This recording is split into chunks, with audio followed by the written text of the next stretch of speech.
I'm losing light here, and I'm losing breath. I'm ARC, I'm gender fluid and non-binary.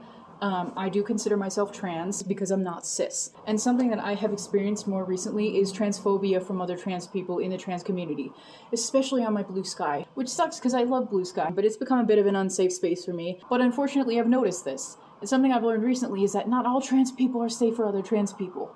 Because trans people can definitely be transphobic. And I say that as somebody who has been transphobic, somebody who has to actively unlearn my transphobia, because we live in a transphobic society. And we'll probably be doing this for several years in the future, decades even, probably till I die and long after I'm a ghost. Because at least I'm doing the work. I'm not out here asking for credit for it, but I'm doing it.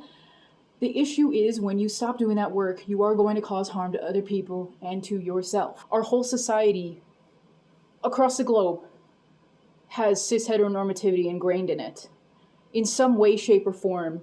So of course we have to unlearn that. Like, they're literally trying to put themselves and other people in the same exact boxes that they're trying to escape. Cis people and these systems are doing that for us. I live in the USA. Things are not good right now. Things are getting worse and worse by the day. We do not need to be causing that harm to each other right now. We need to stand together. There are different levels of privilege and oppression of safety in the trans community depending on who you are, your race and your ethnicity, who you're surrounded by, if you have a support system, if you have money and you want to get medical procedures done, if you can do that, if you can be on hormone replacement therapy, HRT, etc. If you live in an area where your laws are not attacking you and your ability to just live as your trans self. I think a lot of people know this, but there's a lot of people who don't want to admit that. And there's a lot of people who will get defensive because somebody else maybe has a better experience being out as trans than they do. And there's other people who get defensive because they don't want to admit that they have a better experience than other people being out as trans. So somebody saying, well, I'm trans, I can't be transphobic, refusing to admit that there is something to unlearn, therefore you don't unlearn anything and you're then causing a bunch of harm in your community. The moment you realize that you're trans, all of your transphobia and transmisogyny and misogyny and sexism and cis heteronormativity doesn't just poof disappear. That's not how that works, even though, God, I really wish it was. I wish it was. It'd be so easy, wouldn't it? I think a lot of cis people would also be much happier if we could just delete that. But that's not how it works. People have told me, it's so easy for you. It's not. I'm sorry, do I give off the impression that this stuff is easy? Because it's not, but it's a lot easier than some people are saying it is. There's the difference between what I'm saying and what they're trying to hear so that they can validate, their confirmation bias of not having to unlearn this stuff or do the work. Like, there's so many factors. Yes, this is complicated, this is muddy, this is so nuanced. It is. And I get that that's maybe why some people want to run away from that and just say, no, it's simple. But it's not, And so that's when we get to, the infighting, and that is not what we need to be doing right now, because cis people and these systems are doing that for us.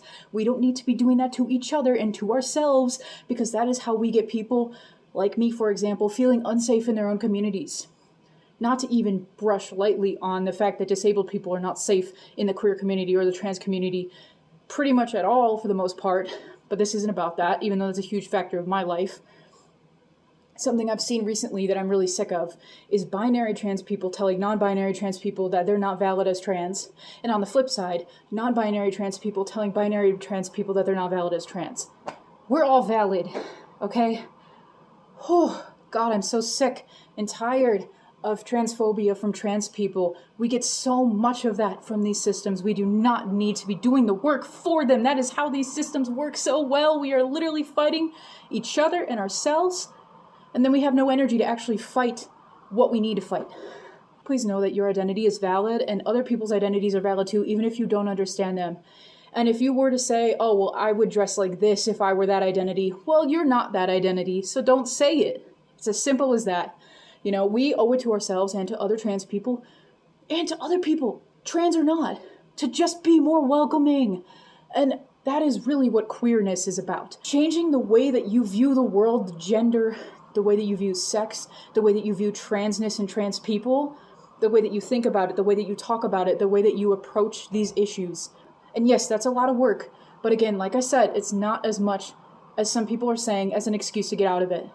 We deserve so much better than that.